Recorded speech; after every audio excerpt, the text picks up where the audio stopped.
Here's me, going up draft, and ngayon is gagawa tayo ng vlog mula dito sa You Belong wallpaper or background. Ayan. So baka naman mamaya kasi guys, hindi na ako hindi na ako mapagtimpe, like aalis na ako dito sa You Belong. Pero alam nyo ba guys, naghanap kasi ako ng dibangan kung saan ako pwede mag-vlog. Eh ayun pala, wala akong mahanap, kaya dito na lang ako sa may background na You Belong. Ayan. So you see, there's something strange is going on. Kanina, nung nandun ako sa sa may canteen ba yun? May something strange is going on na naman. Kasi nga 'di ba, sa dinami-dami na nagsisiksikan ngayon, halos hindi na ako mapagtimpi o makapagtiis pa. Kaya muntik na nga ako umalis eh. Ayan, muntik na ako umalis. Ayan. Ang dami namang nanonood sa dito ha. Ayan, gala tayo guys. Ayan. Mala tayo dito sa may area. Ayan. Andito na ako to court. Okay, saan kaya? Saan kaya guys? Ayan. So, according to my records, napag-recite ako sa English ng 2 beses. So, hindi ko lang talaga masabi. Basta, in-express ko na lang yan sa utak ko. Ayan. So, sing like this. Ayan. Biglang humina yung boses ko ha. Bad trip. Bad trip talaga sa mood ko. Ayan. Mood swings talaga ako lagi guys. Ayan. Pero hindi naman ako nag-over mood swings. Ano ba kayo? Sa mga nagtatanong sa akin dyan, over mood swings ka ba? Hindi. Ano ka ba? So, if magtatanong kayo, 3 hanggang 5 beses ba sa akin, ay nako, para kayong para kayong over questioning. Para kayong nag-over questioning lang kung baka. Ayan. So, significant ways para umimprove bigla yung nyo, yung system nyo. Ayan. Ito ang ways to improve your system. Ayan. Ang number 1 dyan, syempre, umala kayo ng friends mo. Ayan. Alam ko may 2 lang ako naisip eh. Gumala kayo ng friends mo. The number 2, huwag ka mag-mood swings lagi. Ako lagi ako ganito eh. Huwag ka mag-mood swings lagi para umimprove yung yung system nyo. Huwag kayong mag-mood swings lagi. Ayan. Ayan ang ko. Ayan ang 2 tips ko. Pero para sa akin lang yun guys ah. Pero kung hindi nyo man na ma-express sa sarili nyo yung ganun, eh di pwede namang wag nyo na lang sundin. Kung hindi nyo lang ma-express, ayan, maakyat na ako dito. Then, a specific spot. Ayan. Ito ko yung spot na to guys ah. Ayan. Ito ko yung spot na to. Ito ko yung spot. Alam niyo ba kung bakit ko nasabing ito ko yung spot na to? Kasi yung spot na to is parang medyo makaluma na. Ayan. Ayan. Well guys. Ayan. Andito ako sa hallway. Ayan. Hallway. Ayan. Walking through hallway tayo guys. Ang ingay guys. Ayan ang ingay. As specific ang ingay talaga. Ayan. Ito ko yun. Dahil ang daming nanonood sa akin dito. Ayan. Nakakatuwa naman. Nakakatawa din. Nakakatawa kung maraming nanonood sa akin. Alam niyo ba kung bakit ko nasabing nakakatuwa o nakakatawa? Well, specifically kasi sa tuwa kong to, hindi ko lang ma-express sa dinami-dami naman na mga nanonood sa akin. Halos sa dinami-daming dekada ng pagbablog ko. Ayan. Hindi dekada Dekada? Ang lakas ko mag-trip guys. Ayan, nag-trip na naman ako. Sa dinami-daming beses ko nang nagbablog. Ayan. Halos di ko na ma-express sa sarili ko kung bakit ako nag-go to here. Ayan. Well, guys, isa pa. Sa mga fan members ko dyan, thank you sa pag-shoutout sa akin. At thank you sa mga subscribers ko na 11 subscribers. Thank you talaga. Kahit maliit pa yan. Basta sa mga hindi pa sa akin, just subscribe me onto my vlogs. Sa mga hindi pa nakaka-subscribe sa akin, just subscribe me to my vlogs para sa ganun is ma-appreciate ko yung work and effort nyo. Tas mag-comment na rin kayo para makita ko yung mga in-upload yung videos pa. Ayan. comment lang kayo. Comment lang kayo para maano ko yung YouTube account nyo, kay channel nyo. Yan. Well guys, another thing becomes remorseless. Ayan. Alam nyo kasi guys, pagdating talaga dyan sa ayan. Another thing guys, pagdating talaga sa baba hanggang taas, akyat baba ko lagi eh. Kaya nga, di ba? Napapagod na ako. Ayan guys.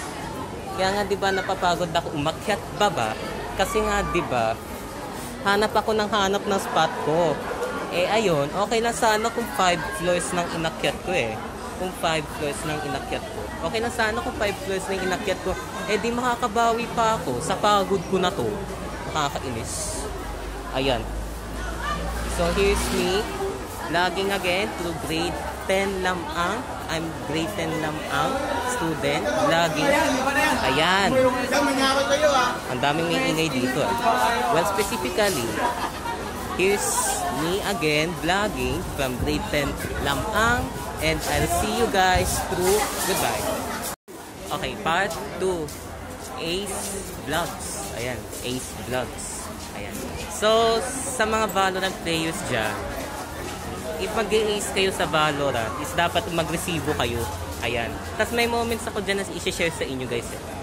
Alam nyo ba guys, kung nakuha kayo ng ace sa Valorant, is parang tuwang-tuwa na kayo. Then another thing, pag 4 kills lang nakuha nyo, tapos di kayo naka-ace or clutch. Ayan. Sisigaw kayo. Sisigaw kayo na, ay sayang. Ay, ba't di ako nakuha ng clutch? Ayan. Ay, ba't 1 lang nakuha ko? Eh, syempre, every time nakukuha kayo ng clutch, is dapat kayo na lang mag-isa. Like 1v1 to 1v5. Ayan. Then another thing sa mga nag-ace diyan sa Valorant is ang huhusay nyo talaga mag-resibo. Ayan. Ang huhusay nyo mag-resibo sa mga nag-ace sa Valorant. Ayan. Then every time na mag-ace kayo sa Valorant is dapat really confident talaga kayo dapat. Ayan. Ayan. Sa mga Valorant, kontrolado nyo lagi dapat yung time guys. Sa pag-i-ace nyo sa Valorant. Sa mga Valorant players lang to ha. Sa mga Valorant players dyan, i-control nyo yung time nyo sa pagkikil ng mga kalaban. And for the headshots ba? Ayan. For the headshots. And for the meantime, guys, pwede nyo naman i-adjust yung sarili nyo every time na mag-i-ace kayo, magka-clutch kayo, or every time na ayan. Ayan. Ace Time Vlogs na to guys. I'll consider this as Ace Time Vlogs. Ayan. So, I'll making a short vlog for today. Ayan, hanggang dito lang muna tayo. Then, see you guys later ba? Goodbye. Ayan, shoutout nga pala dito sa lumabas kanina. Then, see you guys. Goodbye. Shit guys, ang ingay. Ayan, stop again. Hi, Shabla! Hi. Nakilala mo pa ako? Sino ako? Ikaw. Ayan, hello! Hi, vlog! Ayan. Meron na. Ayan. Ayan guys, so here's uwian na namin! Next may bayakasan. Pati sila Albert na mismo. Ayan guys, specifically, I'm here out for part 3. Ayan. So for today is may sasabihin ako sa inyo something specific. Ulit. Well, I'm going to retry again what's on my mind. Then, I'm going to look forward sa inyo. Ayan. So specifically, dito talaga sa panghapon, sobrang saya talaga. Ayan. So hindi natin masabi, pero masarap talaga maging panghapon. Ayan. Well guys, nakakagigil kayo. Nakakagigil kayo, ha? Pero kung specifically guys, kung sasabihin nyo, kinmodis ko, eh di para na kayong robot niyan. Kasi sinasabi nyo, activating kill mode. That's a joke. Kill mode is default. Ibig sabihin yan, para ka ng robot na nagsasabi ng kill bot. Para ka nang nagsasabing kill bot tuwing nagsasabi ka ng kill mode. Ayan. Sinasabi mo na kill bot or nagiging parang kill bot ka na. Ayan. Alam ko tumitilapon na yan sa sa mga bagay-bagay na hindi lang natin masasabi. Pero specifically, in general, etong sinasabi ni KO sa Valorant na activating kill mode, that's a joke. Kill mode is default. Ibig sabihin niyan, robot na talaga siya. Tunay na robot na talaga siya. Hindi na siya yung nagiging mukhang tao. Ayan. But, this type of words specifically is hindi siya talaga nakarelate sa subject na robotic subject. Ayan. Hindi siya nakarelate sa robotic subject. Pero, in general talaga guys, kung sasabihin nyo lang yan, di robot na kayo, sasabihin nyo pa kasi kill mode. Di parang na rin kayong kill bots. Ayan. Nakakagigil naman sa mga nagsasabi na activating kill mode. Ayan. Activating kill mode. Ayan. Another kill mode is another key. Another kill mode is another key na parang nagmumukha na kayong robot dyan. Ayan. But specifically, in general ulit, ayan. Ang kill mode kasi is maaring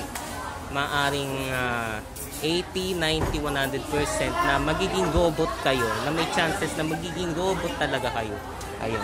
Maaring ganon, doon sa tatlo, 80, 90, 100% na magiging robot na talaga kayo o nagmumukhang robot na nga kayo. Ayan. So sa naisip ko lang guys, bakit hindi natin di na lang natin tanggapin na naging robot si KO sa Valorant. Bakit di na lang kaya natin tanggapin yun? Kasi in general talaga, gusto ko talaga makita yung mukha nung KO na yan doon sa Valorant. Ayan. Another stuff mode. What's up, man? Your camera's low quality na ngayon. Low quality. Yeah. Yup. Low quality na yung camera ko kasi nga, di ba? Kapag high quality, halos masilaw o madilim ba? Kumbaga. I'll search for that later. Ayan. So my part 3, dito ko muna tatapusin. Then, I'll see you guys tomorrow na ulit. Ayan. Ayan na nga. May kipagdaldalan na itong mga nandito sa area ko. So, see you guys again tomorrow. Goodbye.